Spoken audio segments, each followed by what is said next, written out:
All right, this story is extremely scary and has not got enough attention. Senate confirms 48 Trump nominees at once after GOP changed the chamber's rules.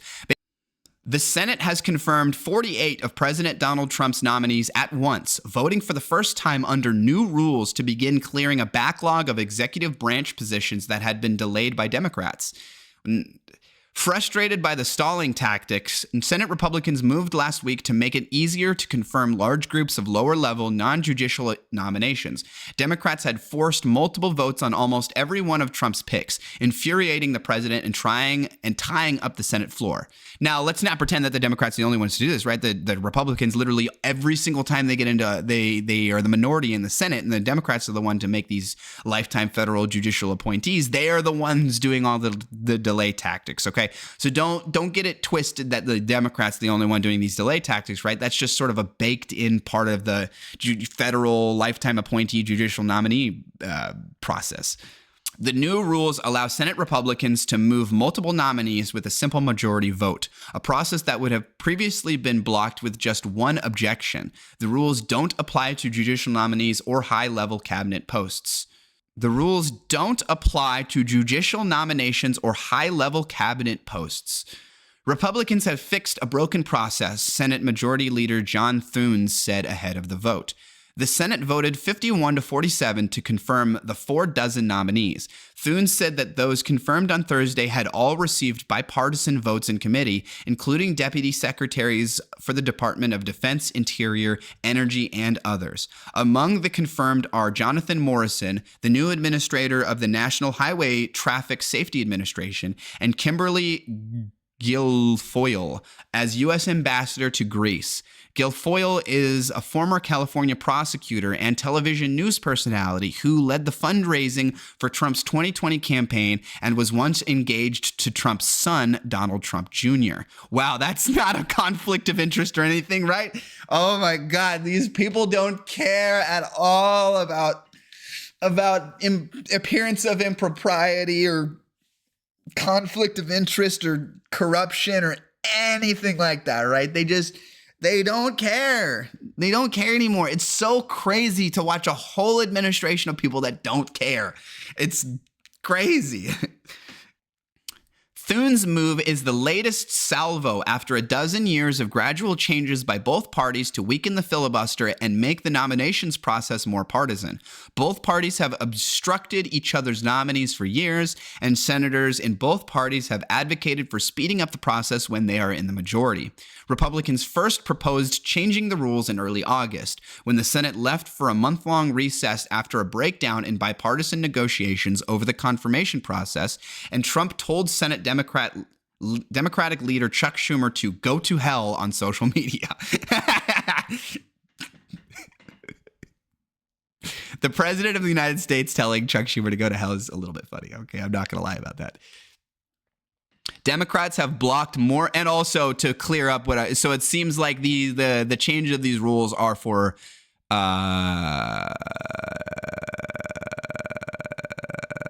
non-judicial appointees. Okay, so not for judges, and I would imagine most of these appointees are not lifetime appointments. So I retract what I said previously about that. I misunderstood it. Democrats have blocked more nominees than ever before as they have struggled to find ways to oppose Trump and the GOP-dominated Congress, and as their voters have pushed them to fight Republicans at every turn. Which makes sense, right? Have you seen the lunatic stuff that this administration is doing, right? They've been, Trump has been using executive orders to extort law firms, and they've been cutting the funding for various government agencies and programs unilaterally without congressional approval, right? They have gone completely rogue, completely authoritarian, and arguably completely fascist. And so, yeah, I don't blame the Democrats for in every outlet they could possibly get, which one of them is delaying, using some pseudo delay tactics on these confirmations, makes sense. It's the first time in recent history that the majority party hasn't allowed at least some quick confirmations. Senate Democratic leader Chuck Schumer has said Democrats are delaying the nominations because Trump's nominees are, quote, historically bad, end quote. Yeah, that seems to be the case. All I keep seeing over and over is a story of a headline like, this judge that just got appointed is a psycho, is literally a theocrat, and believes that that he should use his office to impose religious rule on the country, right? It would literally read a story about a guy saying that, right? Almost every day I see a crazy story about some insane lunatic that got appointed to the judiciary, or some corrupt Trump appointee who was the previously engaged to Don Jr. or whatever. Like, I mean, they are historically bad is the point I'm making, right? This second term of the Trump administration has been, like, I've heard it described as a reverse Darwinian process from the first. It is his first term, right? His first term looked like the cabinet. It looked like a goddamn all-star team compared to the junior varsity B string team that is his second term cabinet, right? At least back then he had some adults left in the room. It feels like now there are no adults left in the room. The only people that make up his cabinet at this point is a Venn diagram of like pure opportunists, actual crazy theocratic people, and like industry regulatory capture, industry plant type stuff, right? That seems to be the three largest cohorts of this Venn diagram that make up this administration. That there are no adults left in the room, and that yes, all his appointees and nominations are historically bad. And he told Republicans that they will, quote, come to regret their actions, echoing a similar warning from GOP leader Mitch McConnell to then Majority Leader Harry Reid in 2013 when Democrats changed Senate rules for executive branch and lower court judicial nominees to remove the 60-vote threshold for confirmations. At the time, Republicans were blocking President Barack Obama's picks. Republicans took the Senate majority a year later, and McConnell eventually did the same for Supreme Court nominees in 2017 as Democrats tried to block Trump's nomination of Justice Neil Gorsuch.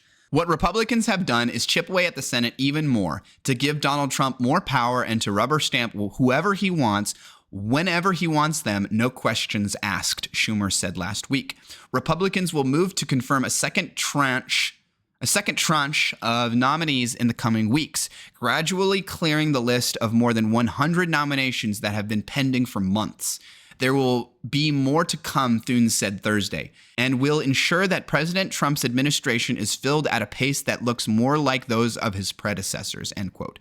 Let's sure hope not. For all of our sake, let's hope that the Democrats continue to be as effective as they possibly can and continue to hold their own because Chuck Schumer is correct that his appointees and cabinet members are historically bad, that they are all just seem to be pure sycophants, pure opportunists, crazy people, and industry plants and interests.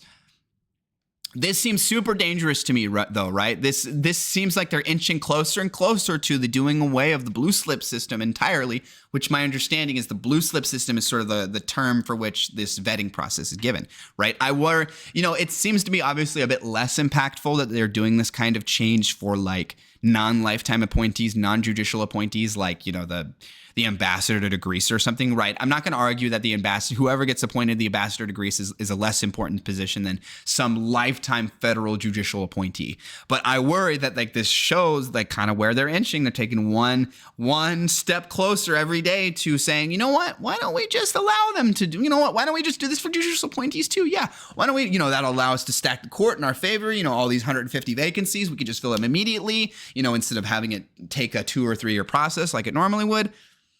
I don't know, man. Pretty scary. See where they go with all this.